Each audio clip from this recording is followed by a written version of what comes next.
Well, if you are looking for a new show to watch during the pandemic, here you go. Tonight kicks off season 2 of Love Island on CBS. The reality show features host Ariel Vandenberg as she welcomes 10 single islanders to fabulous Las Vegas. The show airs 7 nights a week and features lots of romance and, yes, of course, the drama. And this season, the cast and crew had to get creative because of the coronavirus. So obviously shooting during a pandemic is going to be very different than last year, but rest assured we have all been sequestered. The COVID protocols are so important to us that we've done all of that behind the scenes stuff so that the show doesn't actually get affected. So the show itself is still the same. Well, the season features a brand new villa with 10 new guests in addition to the original Islanders. You can watch it right here tonight at 8 o'clock on CBS 46. Meanwhile, face masks can help prevent the spread of the coronavirus, and some people are wearing them with a sense of style. Nancy Chan looks at how face mask fashion and accessories have taken off. The necessary accessory of the summer has turned this San Antonio car salesman into an unlikely style inspiration. These are most all the ones now. Steve Montgomery went viral after matching his ties and face masks, which his girlfriend sews from pocket squares. I've got over 107 ties, but mask I'm still working on. I think we got like up to 20 now. So I have not worn the same mask since I started this. And how long ago was that? 3 weeks ago, I believe. Big brands are offering their own fashions for face masks, including designer Tory Burch. David's Bridal has a line of masks devoted to brides and grooms. And then there's this. An Israeli company calls it the most expensive face mask in the world, with 3,600 diamonds valued at $1.5 million. People are finding much more affordable designs online. More than 29 million masks were sold on Etsy in April, May, and June, enough to cover the distance between New York and London, and then some. Face mask accessories are also popular. Samantha Katz sells chains that hold masks when people take them off. You just have your mask, and then you have your accessory, so you just can put it behind you, in front of you. They start at $20 and come in a variety of styles. It kind of completes a look, like a necklace might complete a look, or a headband or a hat. Now your face mask accessory is going to as well. Katz says the designs help people express themselves, even while covering their face. Nancy Chen, CBS News, New York. Now on CBS 46 News at 6. We are needing people across South Louisiana to really pay attention to the weather. Right now at 6, 2 storms have their sights set on the Gulf Coast and could make impact within 48 hours of each other, while one could become a major hurricane. We have to win. This is the most important election in the history of our country. Republicans rallying in Charlotte. The Democratic Party has failed black people. Election in and election out. Plus, a new coronavirus treatment known as convalescent plasma is showing promise among thousands of patients. Just ahead, we're live at Emory with more on the clinical trials. Atlanta Public Schools and other districts are responding after there were some hiccups for the first day of virtual learning.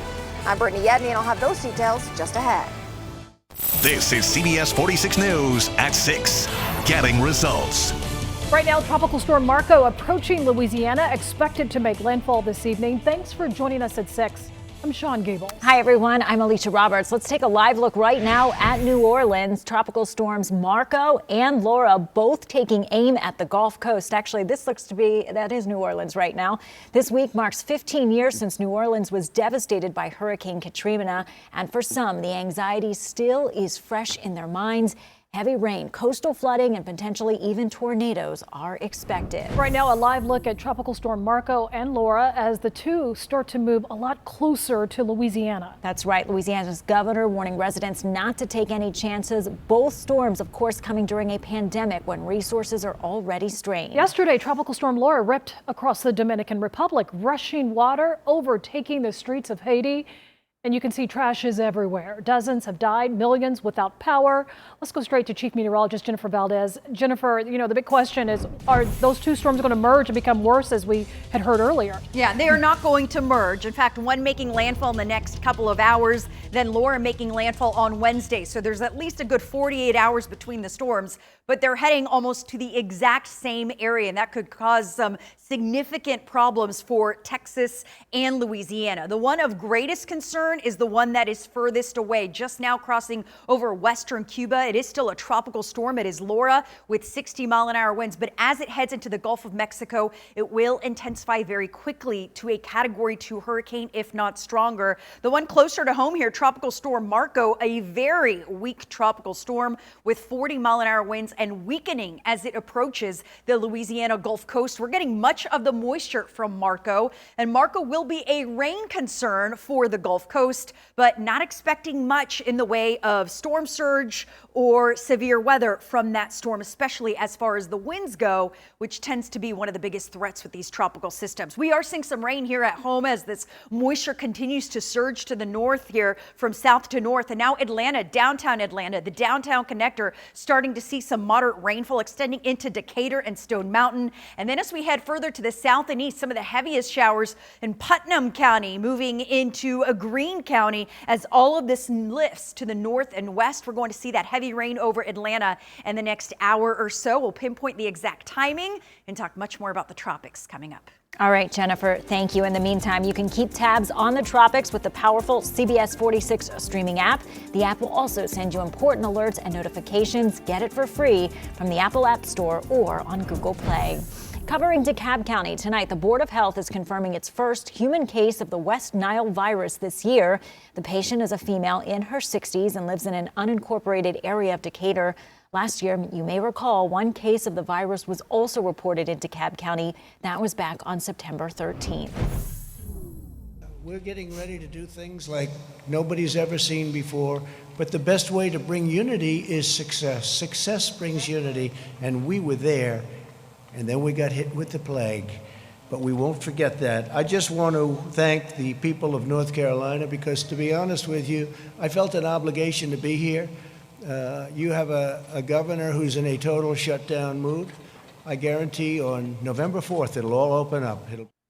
Those were the words of President Trump earlier today, speaking after Republicans formally nominated him to take on Joe Biden this fall. The 4-day RNC convention begins tonight. The president is expected to appear all 4 days. Some of the scheduled speakers include Vice President Mike Pence and former ambassador to the UN, Nikki Haley. A Georgia Democrat is scheduled to speak tonight at the RNC. That's right. Democratic State Representative Vernon Jones will attempt to sway voters toward the current administration. CBS 46's Adam Murphy is live with what he had to say and more on his political past. Adam.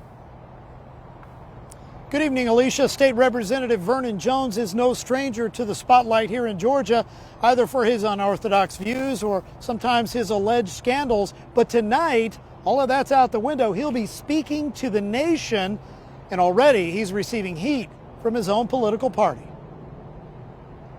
I have a problem how the Democratic Party treats black people. Democratic State Representative Vernon Jones is back in the spotlight, this time taking jabs at his own political party. How can Joe Biden in 2020 say to black people, if you don't vote for him, you ain't black? I don't understand that. I don't understand why they did not condemn him publicly, shame him, because that says that our black vote is part of a captive audience. We can't even think for ourselves. Jones agreed to speak at the Republican National Convention, placing his support behind President Donald Trump. A lot of black people feel the way I feel, but they don't want to be shamed and called a sellout. A lot of white people want to vote for Donald Trump, but they're afraid of being called a racist. Jones is no stranger to controversy. He was accused of bid rigging while serving as CEO of DeKalb County, but denies any wrongdoing, calling it nothing but a distraction. Donald Trump did it right. The news has been fake so long they've shaped people's minds and opinions. I've been the most investigated local official in the state of Georgia, probably in history. But every single time, there was not a single shred of evidence I did anything wrong. Jones insists President Trump has already done more for the black community than any other Democrat. My 90-year-old mother said, I wish they'd leave Trump alone so that man can do his job, referring to the media, so he can do his job. My 90-year-old mother said that. And Representative Jones says that he supports the president because he restored funding to historically black colleges and also established the lowest unemployment rate for African Americans prior to the pandemic. When asked if he's going to be switching parties, his answer, no. Live in Midtown Atlanta, Adam Murphy, CBS 46 News.